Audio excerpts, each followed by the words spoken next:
G'day everyone, welcome back to Pete's Investing. Today's March 23, 2023. Some trade ideas for you.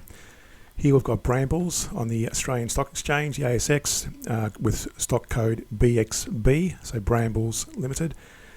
So here you can see our key indicator, the CCI 1500, is in an uptrend, and you would have entered some trades potentially during this period when that moving average was green, and avoid trades when it's red. So how does that work? So just zooming in here for a minute, you can see here any time period during this period, you would have entered it when it broke above the fractals.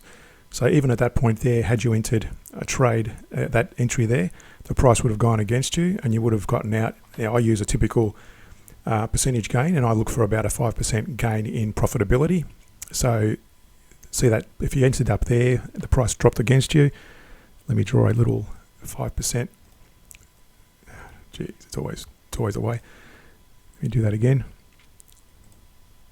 You enter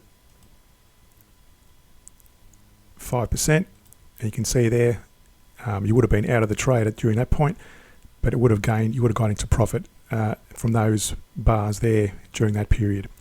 So basically, we don't use stop losses. Had you used stop losses, you probably would have been stopped out during that trade. So we only go for, we average down, and I'll explain what the average down process is in a second.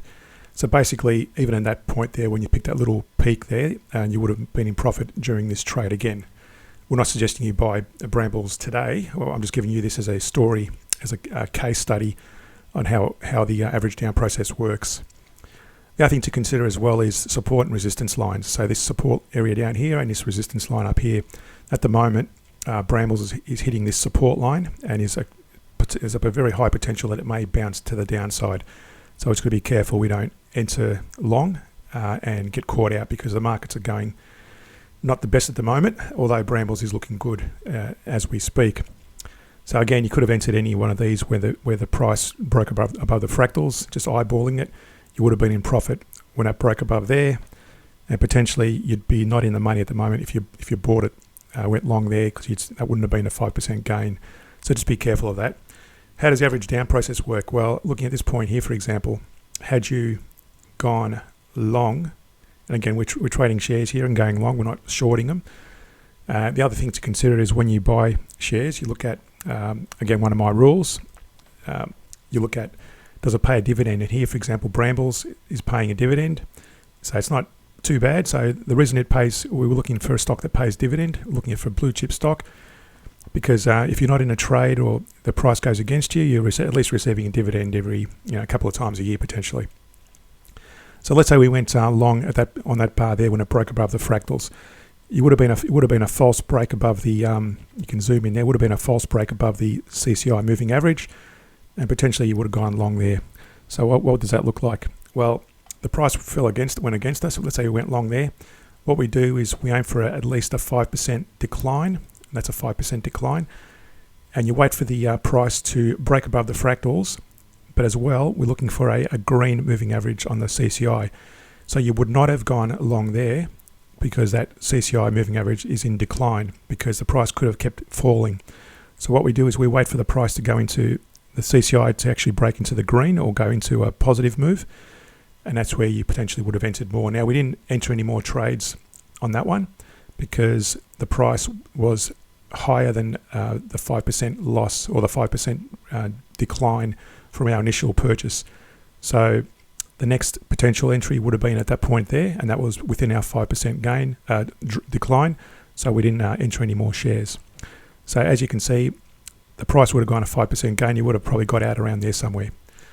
Let's look at another peak. That would have been a 5% gain in that little peak there. The CCI was increasing with the moving average increasing. That would have been a gain, and you wouldn't have got into any other trades because it didn't break above the fractals. You can see back here, just eyeballing it, you would have been in a nice little profit had you went long there. The price went in your favour. No trades during this period. So now, just the other thing to consider as well is the CCI 1500 moving average 400. It closely aligns with the moving average 200 of the price chart. So most of the time, when that breaks above the CCI moving average, that's also in alignment usually with the moving average of the price chart. Not always though. Notice here, for example, the price broke below the moving average of the price chart, but the CCI also broke below, and it's telling you to get out of the trade if you're in profit on that point there. That's Brambles. Let's quickly look at another case study. Let's look at Tesla. Now, Tesla's a probably interesting stock to potentially trade, but I wouldn't personally trade it unless you want to gamble some money, and by gambling I mean risking some low volumes of money. The reason for that is Tesla's not paying a dividend, so if it goes against you like it would have been against you during this whole period from the start of 2021 until now, you're still not in the money.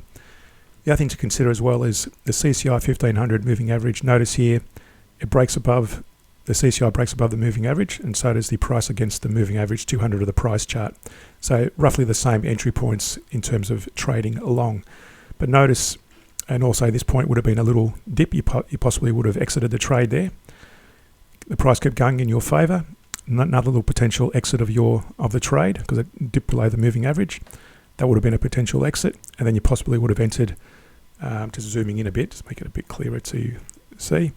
You possibly would have entered again on that bar there when it broke above the fractals and your moving average of the CCI is in your favour.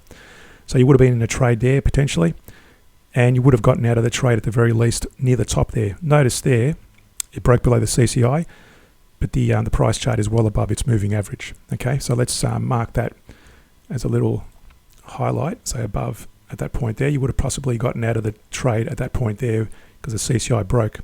Now, if I zoom in again, or zoom out I should say, you'll notice the moving average of the price chart is still moving to the upside, and you might say, well, Pete, we've actually missed out on a few profits in that point there.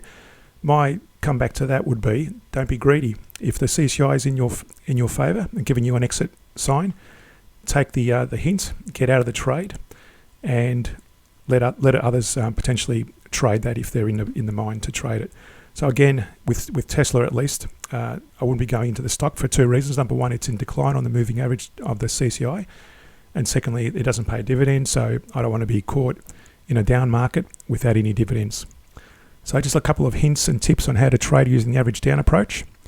We only average down when it breaks more than 5% decline and the CCI moving average is in an uptrend. Hopefully that's helped. If you like this video, subscribe and like the channel. If you really like it, subscribe to the Patreon page for more support, and we'll see you in the next video. Thanks for watching.